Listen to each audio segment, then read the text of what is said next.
ಕೆಲವು body language ನೀವು ಒಬ್ಬರೇ ಇದ್ದಾಗ ಹೆಂಗೂ ಆಯಿತು, ಮನೇಲಿದ್ದಾಗಲೂ ಓಕೆ, ತುಂಬ ಕ್ಲೋಸ್ ಆಗಿರೋ ಜೊತೆ ಓಕೆ. ಸಾಮಾನ್ಯವಾಗಿ ಜನರ ಮಧ್ಯೆ ಎಲ್ಲ ಇದ್ದಾಗ ಮೂಗಲ್ಲಿ ಬೆರಳು ಹಾಕೋದು ಮಾಡ್ತಾರೆ, ಉಗ್ಗಂಟು ಹಾಕೋದು, ನಾಲ್ಗೆ ಕಚ್ಚೋದು, ತುಟಿ ಕಚ್ಚೋದು, ಮುಗುಳು ಕಡಿಯೋದು, ಕಾಲು ಅಲ್ಲಾಡಿಸೋದು, ಇದನ್ನೆಲ್ಲ ಮಾಡ್ತಾರೆ. ಇದನ್ನೆಲ್ಲ ಮಾಡಬೇಡಿ. ಎರಡನೇದು, ಎಲ್ಲರೂ ಜನ ಸೇರಿದಾಗ ನಿಮ್ಮ ತಂದೆ ತಾಯಿ ಬೇಕು. ಮೂರನೇದು, ಬಡವರು ಕಿಚ್ಚಾಡಬೇಕು.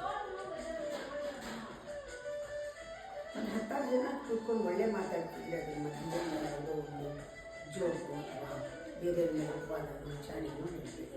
ಇದನ್ನೆಲ್ಲ ಕೆಲವು ನೋಟಿಸ್ ಮಾಡಿ ನಾವು ನಮ್ಮ ಬಾಡಿ ಲ್ಯಾಂಗ್ವೇಜು ನಾವು ಇಂಪ್ರೂವ್ ಆಗ್ತೀವಿ. ಚಿಕ್ಕದು ಕೆಲವರಿಗೆ